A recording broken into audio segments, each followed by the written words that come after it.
കെവിനെ നീ ഇരിക്കട, ഞാൻ കോഫി എടുക്കാം.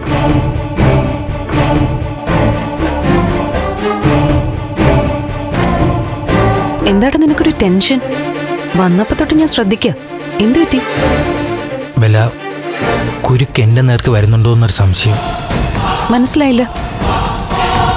ഋഷിയെ കൊന്നത് നന്ദൻ ഒറ്റയ്ക്കായിരിക്കില്ല എന്നും ഇതിലാരൊക്കെ അവനെ സഹായിച്ചിട്ടുണ്ടെന്നും അവന്റെ കുടുംബത്തിനകത്ത് തന്നെ സംശയം വന്നിട്ടുണ്ട്. എന്താ? ഒറ്റയ്ക്ക് നന്ദൻ ഒരാളെ കൊല്ലാൻ പറ്റുമോ, മറ്റാരുടെ സഹായം ഇല്ലാതെ കുഴിച്ചിടാൻ പറ്റുമോ, അങ്ങനെ ഒരുപാട് ചോദ്യങ്ങൾ അവർ ചോദിക്കുന്നുണ്ട്. ആർക്കാ ഇപ്പൊ ഈ സംശയങ്ങളൊക്കെ വന്നേ?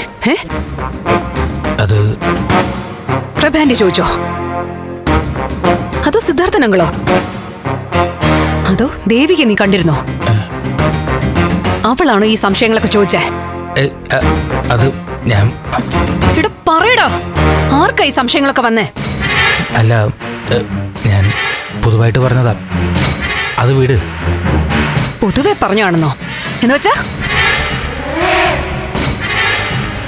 കെവിനെ ആകെ ഭ്രാന്തെടുത്ത് നിൽക്കുക ഞാൻ. അതിനിടയ്ക്ക് നീ അങ്ങൊങ്ങും തൊടാതെ ഓരോന്ന് പറഞ്ഞാലുണ്ടല്ലോ. ഇതിപ്പോ ആരാ ഇങ്ങനെ ഒരു ചോദ്യം ചോദിച്ചേ?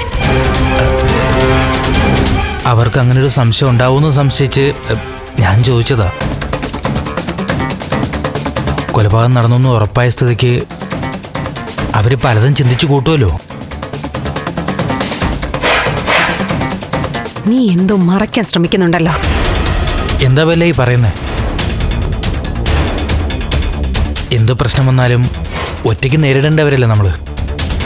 അത് നിനക്ക് ഓർമ്മയുണ്ടായിരുന്നാ മതി. എന്തായാലും നമ്മൾ ജയിക്കുമ്പല്ല.